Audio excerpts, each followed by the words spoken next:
Are you ready for the top 12? Probably not. It's been a fun process. 2 weeks out and $20,000 down. Lots of people that I feel like I represent, so.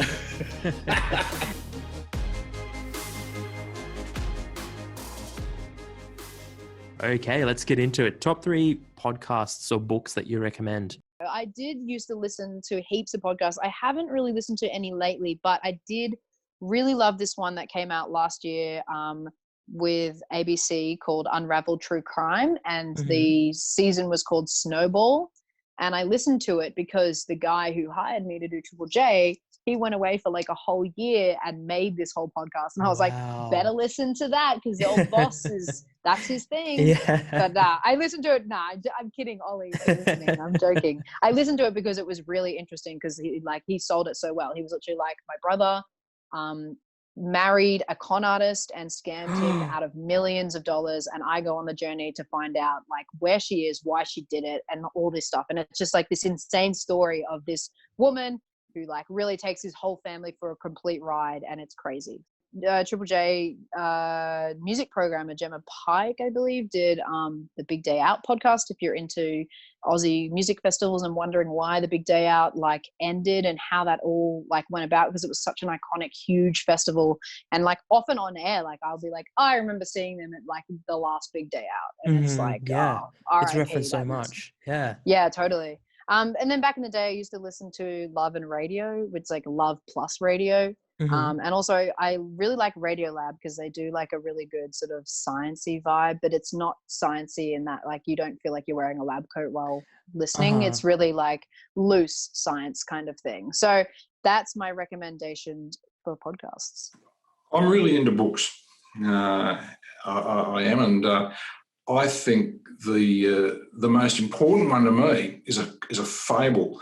It's called The 5 Dysfunctions of a Team by Pat Lencioni. The second one is Leadership in Action by Major General John Cantwell. And the third one is actually The Rockefeller Habits that we've spoken about today. I certainly recommend reading The Rockefeller Habits, but also attending a seminar that's put on by a trainer, because the book itself's a little dry.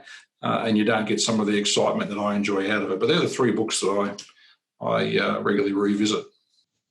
All right, so I'll give you my 3 favorite books that I think your listenership might like to read. One is The Intelligent Investor by Benjamin Graham. It's an absolute classic. The reason I like it is because it talks about value investing, how you never want to pay something that is more than something is worth. And it sounds like a simple idea, but when you start talking about stocks and companies and other investments, it is very easy to get caught up in speculation rather than investing based on the value of something. So I think that is just a fundamental read for anybody who's interested in finance, interested in personal finance, and how to manage investments.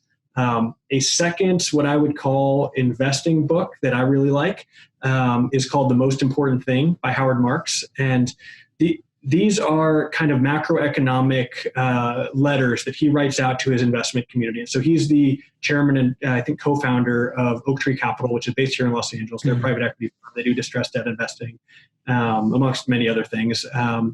And he sends out these letters that are phenomenal in terms of how they cover the macroeconomic landscape, the predictions he makes.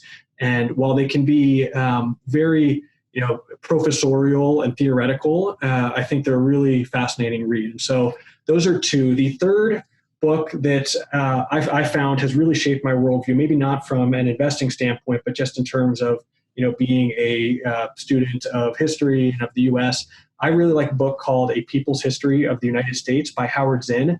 And this presents a different viewpoint of American history. And so it tries to tell the story of, for example, the discovery of America from the viewpoint of the Native Americans, of the Constitution from the standpoint of the slaves, of the Civil War as seen by the New York Irish, of the Mexican War as seen by deserting soldiers. And so it's a totally different viewpoint than what is often taught in history class in middle school and seen on TV. So I thought that was a really interesting book.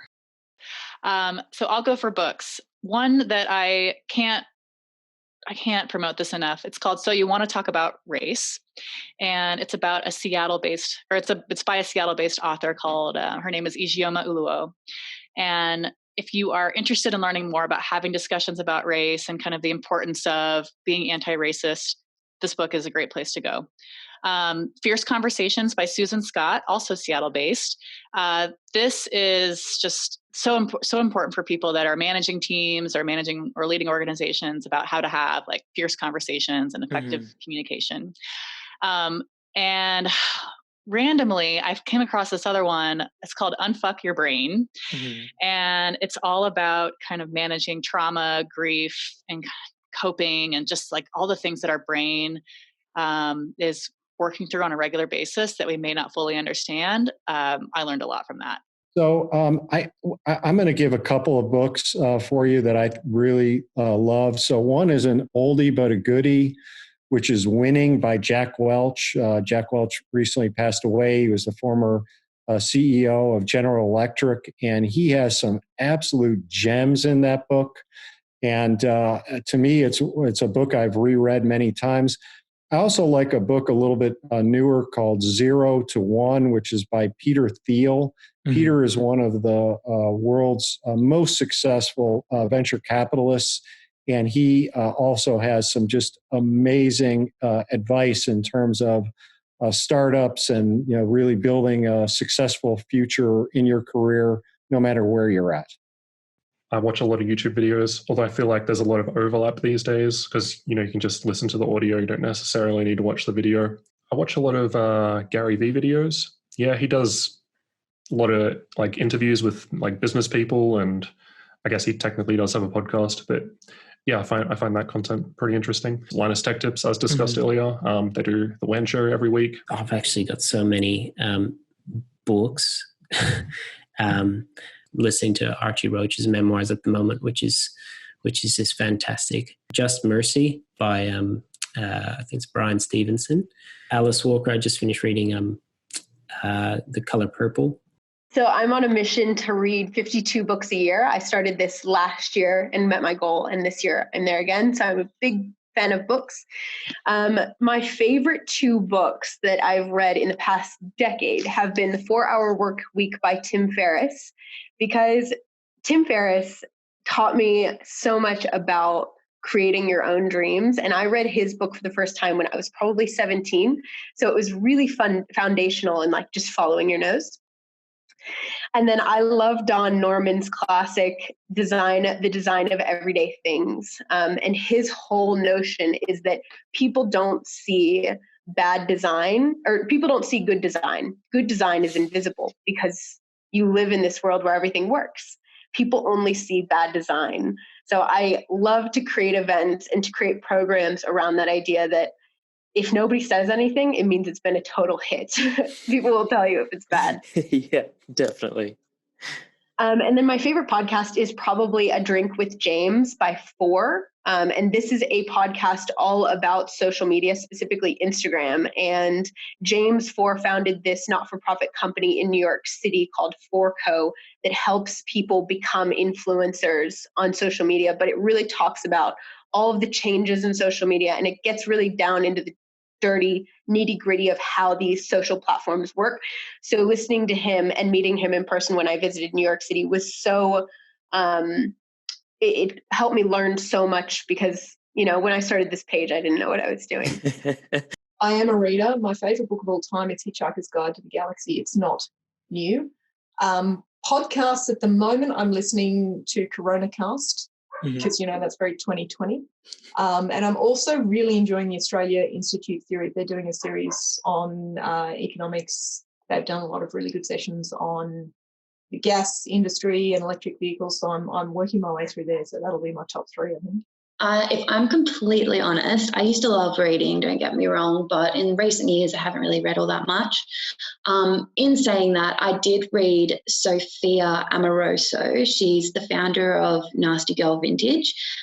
She's kind of similar to most people, I guess. She was a college, well, not similar to everyone, but she was a college dropout, didn't really know what to do with her life.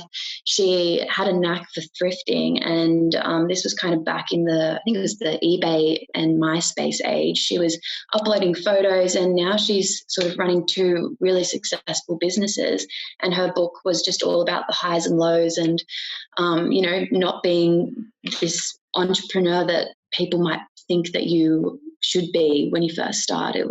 She just started from the bottom.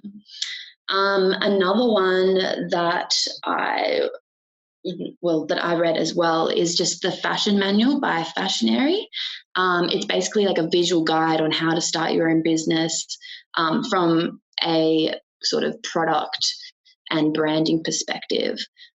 So if anyone's ever interested in that, I definitely recommend reading that one. It will say all the people you're going to meet in the industry, as well as, how to find suppliers or, set the tone for your website. And it's all in a visual guide. It's really quite nice.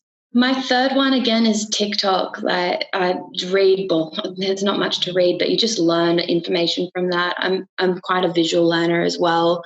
I can't sit and don't really have the patience to read books these days, but anything that's quick, easy, digestible, that will sit in my brain. I wrote down one book that I will say straight away that I haven't finished it yet, but I've already found it very interesting. It's called The Infinite Game by Simon Sinek.